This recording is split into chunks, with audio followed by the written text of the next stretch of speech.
C'est l'histoire d'un groupe de jeunes qui part passer un bon moment dans une cabane au milieu de la forêt. Et là, ils découvrent un livre. Et c'est un livre très particulier parce qu'il a la faculté de réveiller les morts. Et c'est effectivement ce qui va se produire, et ben ça va se transformer en boucherie, Charles. Oula. Qui c'est qui nous a réalisé ce film? Sam Raimi, né en 1959 dans le Michigan, une famille juive très unie, et quelqu'un qui s'intéresse à beaucoup de choses, qui fera d'abord des études d'anglais, qu'il abandonnera assez rapidement pour intégrer une école de cinéma. Et dans cette école de cinéma, il rencontrera pas mal de monde, et notamment celui que je dirais qui est pratiquement son double, l'acteur Bruce Campbell, qui joue dans Evil Dead et dans beaucoup d'autres films de Sam Raimi. Il va réaliser pas mal de courts-métrages, dont l'un est assez connu, Within the Woods. Ouais. Alors, Within the Woods, en fait, c'est un court-métrage qui a été produit pour chercher des financements. En gros, aller voir des gens et dire, voilà, j'ai envie de faire un film d'horreur, regardez ce dont je suis capable, oui. Et ben, je vais faire encore mieux. Oui. Alors, moi, je l'ai vu, Within the Woods, alors bon, c'est franchement dégueulasse, mais c'est vrai qu'on est loin encore d'Evil Dead, d'Evil Dead. Charles, le film, il y a un acteur connu, les autres, on n'a plus trop entendu parler. Non, les autres, on les a pas tellement entendu parler. L'acteur connu, c'est donc Bruce Campbell. Comment un jeune garçon qui est au lycée, voilà, qui fait des petits films en 8 mm, comme ça, amateur, a tout d'un coup l'envie et a tout d'un coup le financement pour faire un film aussi dégueulasse, quoi. Alors là, j'essaye d'en savoir un peu plus sur lui. Il a 20 ans quand il tourne. Ouais, il a 20 ans. Bon, l'équipe, ils ont la vingtaine, oui, tous, oui. Et il est aidé par la famille. Oui. Et je vois famille juive conservatrice. Oui. Donc là, je me dis famille juive conservatrice, film d'horreur maléfique. Moi, je sais pas les deux. Religion maléfique. Il y a quelque chose que je comprends pas là.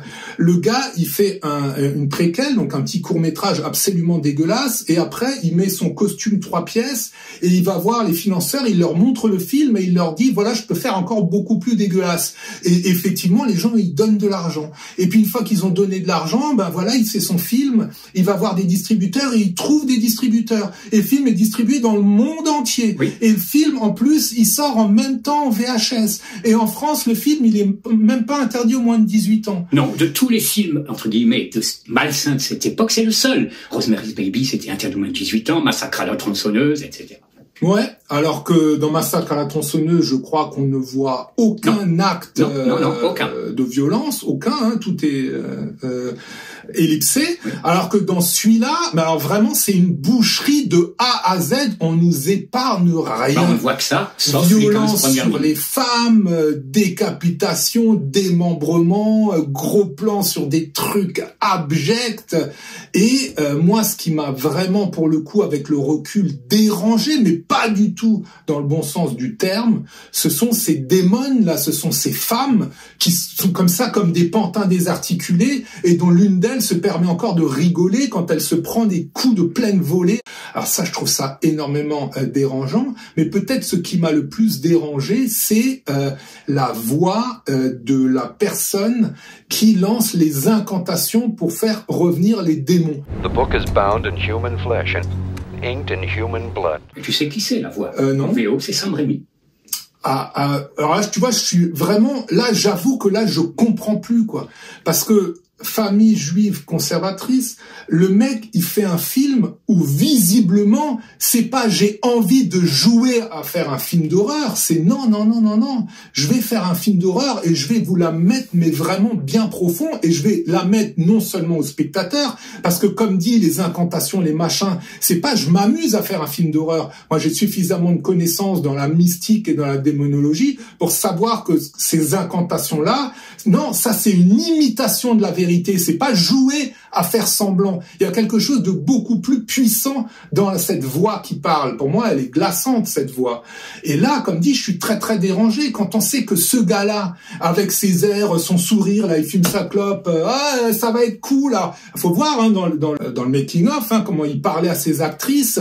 Allez, viens, ça va être trop cool, là, on va te mettre un petit maquillage et après on va te foutre des tartes dans la gueule, quoi. Donc il leur mettait des lentilles, alors qu'ils faisaient souffrir à mourir. Les actrices étaient complètement aveugles. Il leur faisait bouffer de la bouillie dégueulasse. Il faisait le tournage, 6 mois, il faisait -10, -20. Les nanas, elles courent en culotte. Ils pouvaient même pas se nourrir dans la cabane. Il n'y avait même pas d'électricité. Pas de chauffage, pas d'électricité. Qui est violée, elle est violée, elle sait même pas qu'elle va être violée, elle découvre après, sur un écran de cinéma en avant-première, avec sa mère à côté, qu'elle reçoit un bâton comme ça dans le vagin. Je vais dire, mais ça va, oui, on est bien. Et le mec, bien sûr, après, c'est porte ouverte, ascenseur direct pour Hollywood, quoi. Je dis, mais on est chez les fous, là. On est chez les fous. Et pourtant, les films malsains, bon, il y en a d'autres, hein. Il y en a même un sur lequel j'avoue que mon esprit vacille, c'est Maniac, hein. Parce que Maniac, il est extrêmement malsain, mais il y a une dimension psychologique que je trouve intéressante. Il y a un rapport à l'enfance que je trouve intéressant. Mais dans Evil Dead, il y a rien. Aucune psychologie. Il y a rien psychologiquement, c'est zéro. Les personnages, c'est quoi les personnages? C'est ça s'arrête là, point. Bruce Campbell, son seul truc, c'est tiens, je t'offre une bague, si tu veux, t'es ma fiancée. C'est nul. Oui, je veux dire, les conditions de tournage étaient vraiment atroces, hein. Ils sont, paraît-il, pas lavés pendant toute la période. Mais comment tu voulais qu'ils se lavent? Il n'y avait pas d'eau courante, il n'y avait pas d'électricité, oui. Ils devaient faire 5 km pour aller manger dans un resto à côté. Donc vraiment, voilà, les actrices, quand elles sont arrivées là-bas, elles savaient pas du tout ce que ça allait donner. Et quand elles avaient vu que ça tournait un truc de fou, elles se sont dit, mais de toute façon, personne verra le film. Donc quelque part, bon, ça va pas m'engager beaucoup, quoi. Mais après, quand tu me dis, Charles, les actrices, elles ont pas fait une grande carrière. Non. Mais qu'est-ce que tu veux faire une grande carrière quand tu commences comme ça, quoi? C'est mort, terminé. Regarde, on avait parlé de Abere Gentiani, un film où il y a une actrice très guillerette, comme ça, qui arrive avec ses 20 ans, toute belle. Elle joue un petit film d'aspect comique, comme ça, d'un réalisateur italien, Fernando Di Leo. Et à la fin, elle se fait violer de manière abjecte. Bon, résultat, destinée de cette femme, elle est tombée dans le porno, elle a mal tourné, de la drogue, mais vraiment mal, alors que quand on la voit dans le film, elle était dans la fleur de l'âge, on lui aurait donné une carrière à la Gina Lollobrigida. Donc c'est dégueulasse, quoi. Je trouve ça... Moi, je te dis, Charles, pour moi, ce film, il a ouvert la boîte de Pandore, il a tué le game. Il y avait un avant et un après. Mais il y avait déjà un autre qui avait essayé comme ça de faire avancer le mal, de faire avancer la merde dans le monde. C'était Herschel Gordon Lewis, qui déjà, des années avant, dans les années 60, il avait déjà fait vachement avancer le visuel, puisque c'est lui qui avait fait les premières scènes gore. On a dit que c'était l'inventeur du gore, 2000 Maniac. Ouais, 2000 Maniac. Et il y a son autre film, là, qui a inspiré le film Maniac, je sais plus comment il s'appelle. Avec un Égyptien, hein, l'autre film. Voilà, qui était un tueur en série, c'est inspiré Maniac, quoi. Donc lui, il avait fait un pas, mais Sam Raimi, il a tué le game, quoi. Parce que l'intérêt des films d'horreur, moi je suis passionné pour les films d'horreur, pourquoi ? Parce que j'ai l'impression de mettre mon œil dans un trou de serrure et de regarder des choses que je devrais pas voir. C'est ça qui me passionne. Mais si on ouvre la porte en grand et on dit vas-y, installe-toi, regarde, on va décapiter la personne, on va lui arracher les membres et tout ça. Mais c'est dégueulasse. Mais là, on joue plus. Là, c'est plus du jeu, là, c'est plus du cinéma, c'est de la merde. Et quand ce gars-là, il a ouvert la boîte de Pandore et qu'il a montré tout ce qu'on pouvait montrer d'imaginable comme merde, eh ben, bien sûr que maintenant les gens, je te donne un exemple, Charles. Oui. Mon fils, il a 17 ans. Oui. Hier, je lui dis, tiens, regarde, je suis en train de regarder un film. Moi, il m'a marqué, hein, Evil Dead. Je lui dis, viens voir, là, un film d'horreur. Je veux voir comment il va ressentir ce film. Il regarde ça, il me dit, mais c'est quoi? Il se met à rigoler, mais c'est quoi ce truc? Mais là, j'ai tout compris, là. J'ai dit, mais voilà. Il a ouvert la boîte de Pandore, il a éliminé le filtre que les êtres humains ont dans le rapport avec la violence. C'est que maintenant, Evil Dead Rise et compagnie, Ouais, et compagnie. On nous montre tout. Je pense au film avec le clown Terrifier. On dit, il y a un film qui a repoussé les limites du gore. Mais le film, je le regarde 5 minutes, c'est de la merdouille. Il y a rien derrière ces films. Nous, on parlait de la poésie du gore en parlant de Fulci, mais la poésie du gore, elle s'est taillée. Et maintenant, c'est nul.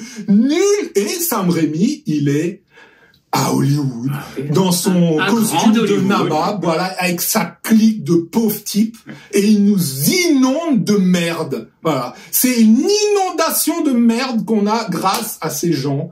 Et vraiment, merci, qu'est-ce que ça sent? En plus, les gens, ils trouvent que ça sent bon, hein. Encore une merde d'Hollywood. Je veux juste revenir un instant, si tu permets, à Sam Raimi, parce que ce film va évidemment marcher et va lui ouvrir les portes d'Hollywood. Il réalisera Evil Dead 2, il réalisera Evil Dead 3, L'Armée des Ténèbres, qui est plutôt parodique, il réalisera Un plan simple, qui est un film, disons, policier assez intéressant, et connaîtra vraiment la gloire à Hollywood avec sa trilogie Spider-Man, avec Tobey Maguire dans le rôle titre et Kirsten Dunst. Donc, grand succès, il a continué à travailler. Darkman aussi, c'est lui qui l'a réalisé avec Liam Neeson, le thème de l'invisibilité. Toujours des films marqués par le fantastique. Ouais. Alors, bon, moi, j'ai pas bien compris sa démarche, là, Evil Dead 2. Surtout qu'il y a beaucoup de gens qui disent Evil Dead 2 est le meilleur des Evil Dead. Oui. Mais c'est pratiquement le même film avec davantage de moyens. Ça me laisse pantois, quoi. Franchement, bon, alors on est d'accord pour dire que Evil Dead 3, bon, c'est du n'importe quoi, ok.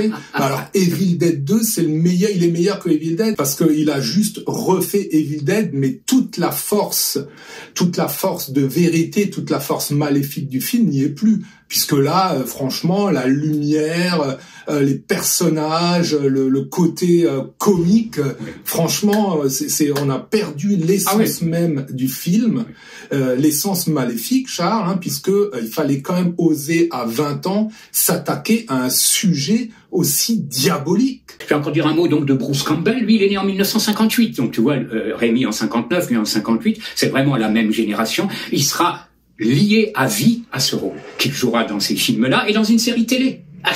Et il y a encore eu un Evil Dead qui est sorti récemment. Evil Dead Rise. Evil Dead Rise, qui est raté complètement. Ouais. Bon.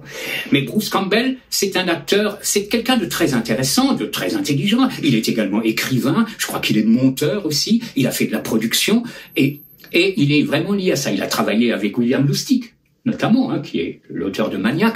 Bref, mais vraiment, c'est Monsieur H. Bruce Campbell n'a pas eu, on va dire, la carrière qu'il aurait mérité, je ne sais pas. Mais en tout cas, quand on voit Joel Cohen et Sam Raimi, ils ont filé un peu plus haut que Bruce Campbell. Absolument. Qu'on confond quelquefois, je sais pas, à cause du nom, sans doute avec un acteur qui s'appelle Campbell Scott. Ah, d'accord. C'est pas du tout la même chose. L'autre, c'est plutôt des rôles intello. On les confond quelquefois, oui.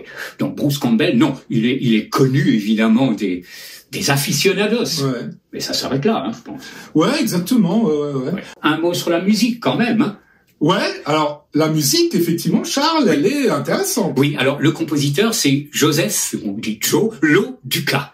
Et il a marqué en dehors même des États-Unis, parce que, figure-toi que nous avons traité le film, Christophe Gans l'utilisera pour le Pacte des loups. Excellente partition. Il est lié à Sam Raimi, que ce soit Sam Raimi réalisateur ou Sam Raimi producteur. La série très violente, alors là aussi d'une violence absolue, Spartacus. Rien à voir avec Kubrick, là. Donc, sa musique est tout à fait particulière. Ouais. Alors c'est du violon désarticulé. Il a pris du violon et il a joué des trucs qui font mal aux oreilles. Et ça, effectivement, on peut comparer en ça la musique de Massacre à la tronçonneuse, qui est aussi une musique très dérangeante avec des bruits très agressifs, très stridents. Et là, le bruitage a au moins autant d'importance dans Evil Dead que la musique. Et ça, on l'avait déjà constaté dans Within the Wood.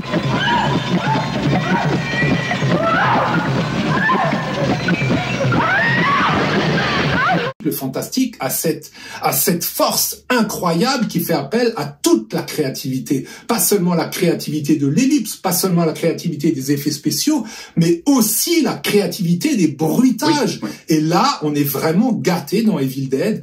Il y a tous ces plans storyboardés qui sont extrêmement puissants. D'ailleurs, c'est marrant parce qu'il y a un décalage incroyable. Et dès qu'un plan n'est pas storyboardé, il est vraiment filmé à la mort moelleux n'importe comment. Et tout d'un coup, il storyboard le plan, et là, paf, l'image a une force, un impact terrible. C'est super bien monté, hein, Joel Cohen. Oui, voilà, Joel Cohen, c'est pas n'importe qui. Pas n'importe qui, hein. Donc il y a une force, une adéquation entre le son, la musique, le montage et l'image au service de la merde. Et on se dit, ces gens-là, avec leur talent, ils sauraient donner leur talent pour faire quelque chose de bien. Mais peut-être qu'ils auraient fait changer le monde et que maintenant on vivrait dans un monde de paix et de bonheur. Hein. Donc merci les gars, super quoi. Et pourtant, il faut quand même dire que Joel et Ethan Cohen, ils ont quand même été plus nuancés dans leur suite, dans leur filmographie. Elle est quand même plus intelligente que Sam Raimi. Parce que Charles, effectivement, moi j'aime bien Spider-Man, c'est pas mal foutu. Oui. Mais sa filmographie à Sam Raimi, c'est de la merde. Moi, je suis désolé. Qu'est-ce qu'il a fait? Joel et Ethan Cohen, ok, ils ont ramené des films. Il y a de l'humour, il y a l'art de l'ellipse, il y a l'art du cinéma. Il y a de la réflexion. Il y a de la réflexion. Dans la filmographie de Sam Raimi, pas de réflexion, pas d'ellipse, du m'as-tu vu, du je sais pas quoi. Moi, ces films, je retiens rien. Le seul que je retiens, c'est le premier Spider-Man, qui effectivement est pas mal réalisé. Tu sais qu'il a même fait un western un peu à l'italienne. M'intéresse pas, je le regarderai pas. Avec Sharon Stone, Gene Hackman et Leonardo DiCaprio. Ouais, j'ai rien dit, j'ai juste cité. Ouais. Un mot sur le titre, donc, on a gardé le titre original, Evil Dead. Ça se traduit pas littéralement. Evil, ça veut dire le mal, Dead, la mort, donc on pourrait dire... La mort maléfique. Voilà, la mort maléfique. Mais le titre ne peut pas mieux porter son nom. Oui.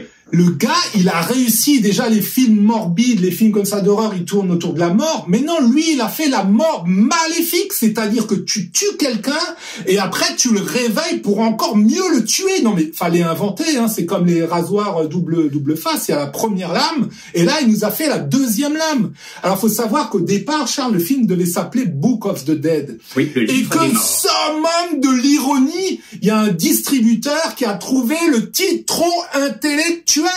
Ah ouais, il faut lire, hein, quand même, hein. Pour réveiller les morts, il faut lire, hein. C'est compliqué, hein. Donc on va pas l'appeler Book of the Dead, on va l'appeler la mort maléfique. Mais chapeau, les gars, pour votre créativité dans la merde, vous êtes au top. Bravo. Les États-Unis, souvent, ils ont, mais vraiment reculé les limites de n'importe quoi. En tout cas, Evil Dead, ça sonne bien en anglais. Ça sonne super bien, hein. Et les plans, ils sont vraiment impressionnants. Il y a des titres comme ça qui sonnent bien. Breaking Bad. Ouais. Qui est autre chose, hein. Ouais. Voilà. Donc, que reste-t-il aujourd'hui d'Evil Dead? Alors, un classique du cinéma? Alors, que reste-t-il d'Evil Dead? Eh ben, on est inondé de films qui, vas-y, que je te montre. Maintenant, on est dans la société du je te montre. Mais en fait, les gens, ils n'en retiennent rien. Ils retiennent juste comme ça. Ah, j'ai eu un truc, c'était dégueulasse. Ah, super. Mon fils, il regarde, il voit la tête. Ah, c'est stylé. Non, mais ça, c'est le mot juste, les gars. Maintenant, on voit un truc, mais bientôt, on va voir comme ça, là, il y aura un terroriste, là, il va décapiter quelqu'un dans la rue. Oui. Les jeunes, ils vont passer. Ouais. C'est stylé quand même, hein? Ouais. Bah ouais. Il a bien travaillé le moment où il coupe la tête. Merci, Sam. T'es au top, mec. Ouais. Donc, Sam Raimi. Alors, Raimi, R-A-I-M-I. Pas comme le prénom. Saint Raimi. Portez-vous bien.